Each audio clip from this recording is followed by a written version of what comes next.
తాకట్లో ఉన్న బంగారాన్ని విడిపించి ఆ రోజున మార్కెట్ ధర కట్టి మిగిలిన డబ్బును మీకు అందిస్తుంది కొమ్మూరి గోల్డ్.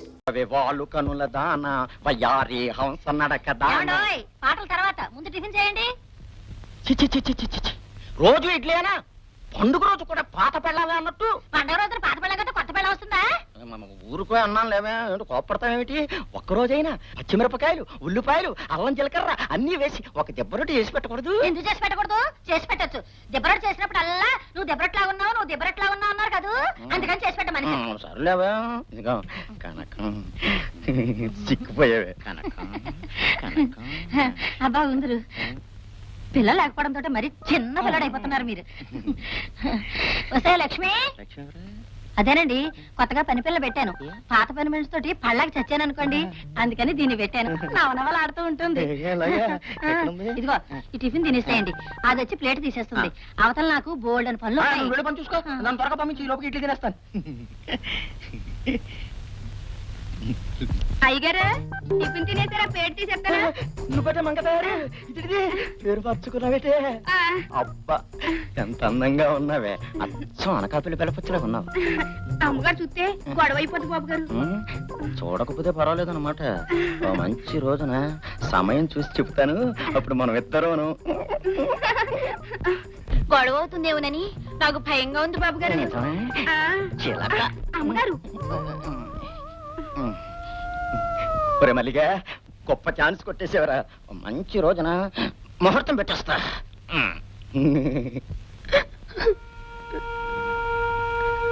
అమ్మా, నేను నాగరాజు ఇంటికి వెళ్ళాలనుకుంటున్నాను. ఎందుకురా?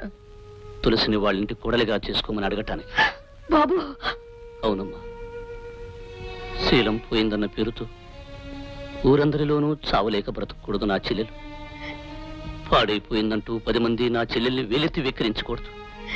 అందుకే నా పగని పంతాన్ని చంపుకుని ఆ అగ్నిని నా చెల్లెలి మెళ్ళో తాళి కట్టమని అర్థిస్తాను. బాబు అవునమ్మా, నా చెల్లెలి బతుకు బాగుపడటం కంటే నాకు కావలసిందే ఉందమ్మా. బాబు, ఒక ఆడదానిగా నా ప్రతిజ్ఞ నెరవేరాలని నా రక్తంలోని అణువణువు కోరుకుంటోంది. కానీ ఒక ఆడపిల్ల తల్లిగా దాని బ్రతుకు బాగుపడాలని నా మనసు మరీ మరీ మధురపడుతోందిరా. ఏది ఏమైనా ఇలాంటి పరిస్థితుల్లో అతనికిచ్చి పెళ్లి చేయడమే మంచిదనిపిస్తోంది.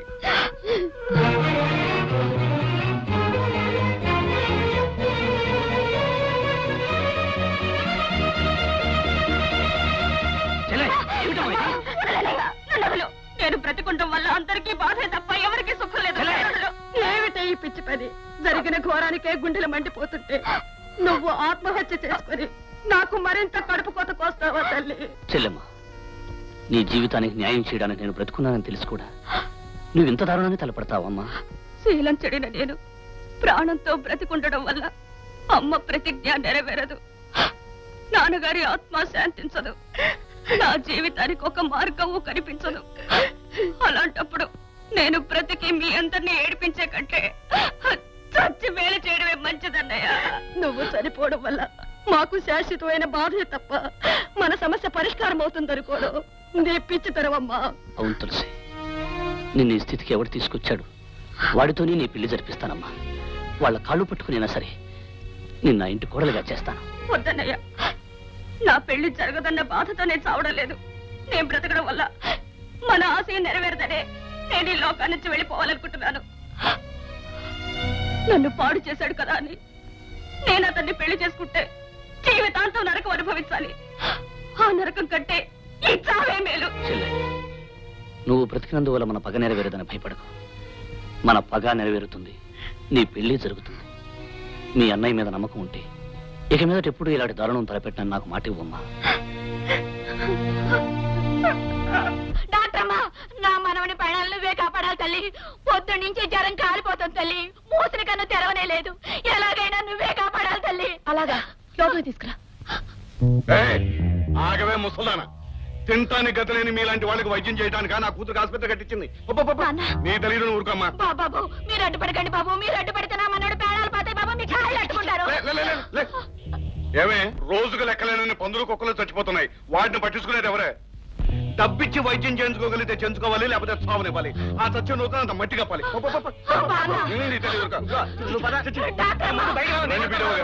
పట్టణం నుంచి మమ్మల్ని చూడడానికి వచ్చిన మీకు తలకాయ నొప్పిగా ఉంటే మేము భరించగలమా? మా అమ్మాయి చేత మీకు ఘనంగా వైద్యం చేయిస్తాను. చిన్న తలనొప్పే కదా. అమ్మమ్మమ్మ, ఇవాళ చిన్న తలకాయ నొప్పే కదా అని ఊరుకుంటే రేపు తలకాయ వాచిపోతుంది. అలా అనకండి. రండి, పదమ్మ, రండి. ఇంట్లో పని అంతా అయిందా? అంతా అయిపోయింది అమ్మగారు, ఇంక నేను వెళ్ళొస్తా. పొద్దుపోయింది, జాగ్రత్తగా వెళ్ళవే. అట్టాగే అమ్మగారు. బాబు గారు, మంచి మాట చెబుతాను రా. బాగా పొద్దుపోయింది, ఇంటికి వెళ్ళాలంటే భయంగా ఉంది. అంచేత మేడ మీద ఈ రోజు ఇక్కడే పడుకుంటానని అమ్మగారితో చెప్పి నువ్వు మేడ మీదకి వెళ్ళి పడుకో, నేను నెమ్మదిగా పాక్కుంటా వస్తాను. సరేనా? అమ్మగారికి అనుమానం రాకుండా నేను బయటికి వెళ్ళి అడుగు మీద కూర్చుంటాను. నువ్వు నా కోసం ఇద్దరు చూస్తూ ఉంటావుగా నా చిలక్క.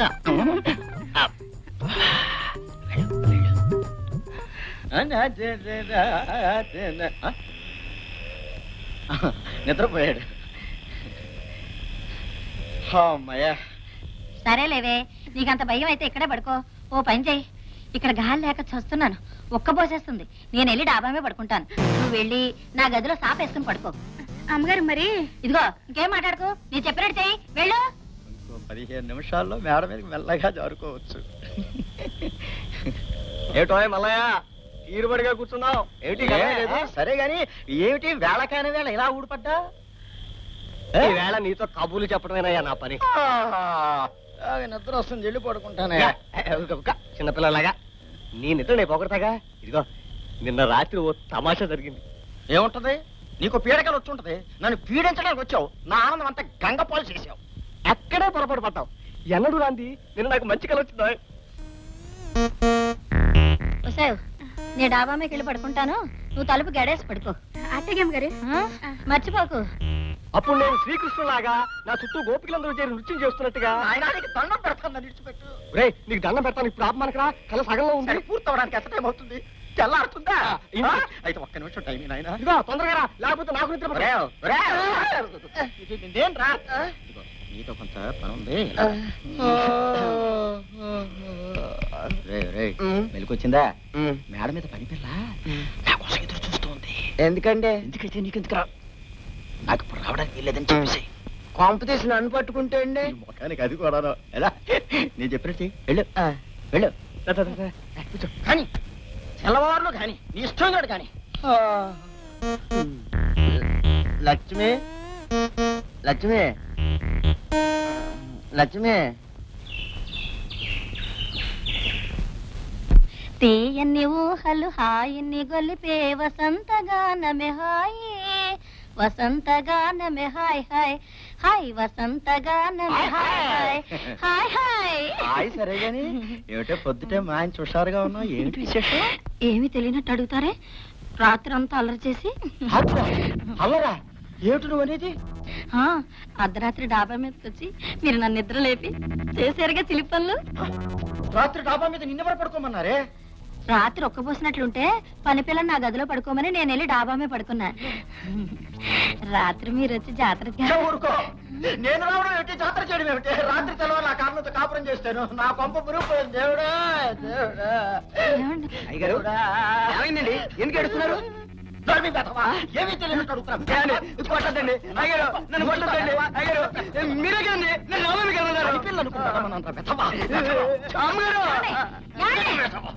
తప్పు చేస్తుంది మీరు, వాడండి కొడతారు.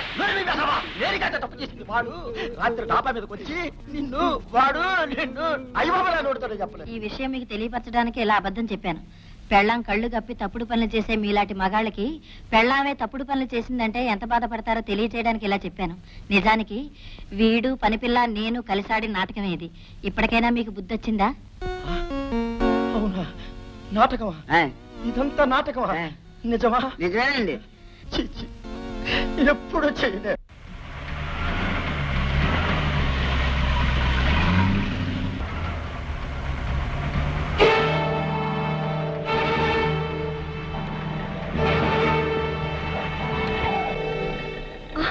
ఏమిటిది? ప్రాణాల మీద ఆశుంటే చెప్పినట్టు పోనీ పోనీ పోనీ.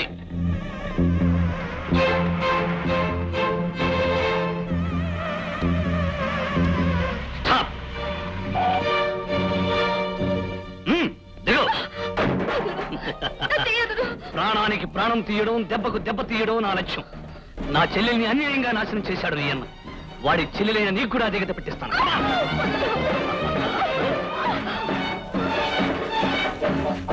ఏయ్, ఏయ్ పిల్ల. ఏయ్. ఏయ్, ఏయ్, see, come on.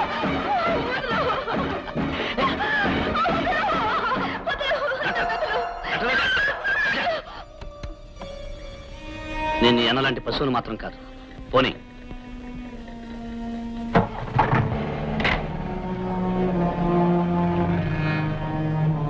అప్ దిగు. దిగమంటుంటే ఊరుకో బాబు, ఊరుకో బాబు. నా మనవడికి జ్వరం తగ్గలేదు బాబు. పొద్దున్న నుంచి ఒకటే ఏడుపు. కంగారు పడుకోవా, డాక్టర్ గారిని తీసుకొచ్చాను.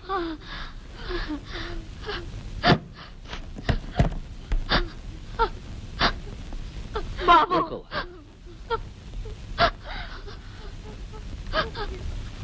మరేం పర్వాలేదు. ఇదేం ప్రమాదకరమైన జ్వరం కాదు, సంధి జ్వరం. ఒక ఇంజెక్షన్ ఇస్తాను, తగ్గిపోతుంది.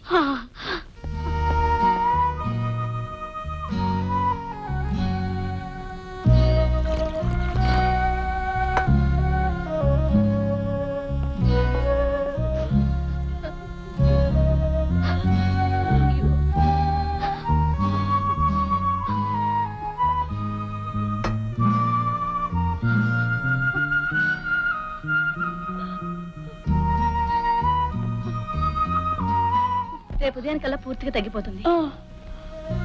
కాస్త నీరసంగా ఉంటుంది కనుక నేను కొన్ని మాత్రలు ఇస్తాను, ఆ వాడుతూ ఉండండి. అలాగేనమ్మా.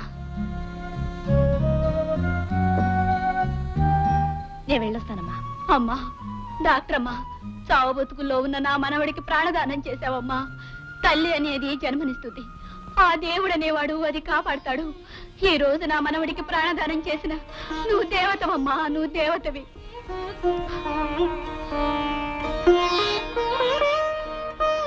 డాక్టర్ రోజా, విన్నారుగా ఎంతమంది మనసారా నిన్ను దేవతని పొగుడుతున్నారు. నీ తండ్రిని దుర్మార్గుడు అని నిందించే మనుషులే నిన్ను దైవం అని అభినందిస్తున్నారు. అందుకే ఆ తండ్రి కూతురుగా కాక, డబ్బుకి వైద్యాన్ని నమ్ముకుని డాక్టరుగా కాక, పేదలకి పాటుపడే ఒక మనసున్న డాక్టర్గా బ్రతకడం నేర్చుకోండి.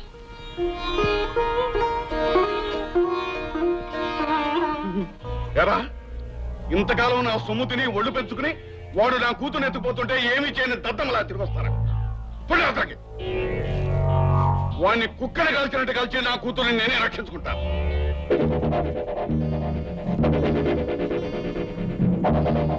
వచ్చేసావమ్మా? వాడు నిన్ను అటకాయించి నీ జీపెక్కి నిన్ను తీసుకువెళ్ళాడని కానీ ఏం చేస్తాడోనని కంగారు పడిపోతున్నానమ్మా. కంగారు పడవలసినంత ప్రమాదకరమైన మనిషి కాదు నాన్న అతను. రోజా, అవును నాన్న, అతను అలాంటి వాడైతే నేను ఇంటికి తిరిగి వచ్చేదాన్నే కాను. నన్ను పేదవాళ్ళ ఇంటికి తీసుకెళ్లి చావు బ్రతుకుల్లో ఉన్న ఒక పసిబిడ్డ ప్రాణాలు కాపాడేటట్టు చేశాడు. రోజా, పైగా అతను ఏమన్నాడో తెలుసా నాన్న? తను శేషగిరి అన్నయ్య లాంటి దుర్మార్గుణ్ణి మాత్రం కాదన్నాడు. నాకది నిజమని కూడా అర్థమైంది.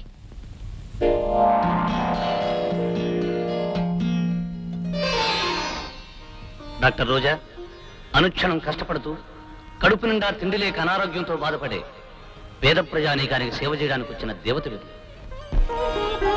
ఆ తండ్రికి కూతురుగా కాక, డబ్బుకి వైద్యాన్ని నమ్ముకునే డాక్టరుగా కాక, పేదలకి పాటుపడే ఒక మనస్సున్న డాక్టర్గా బ్రతకడం నేర్చుకోండి.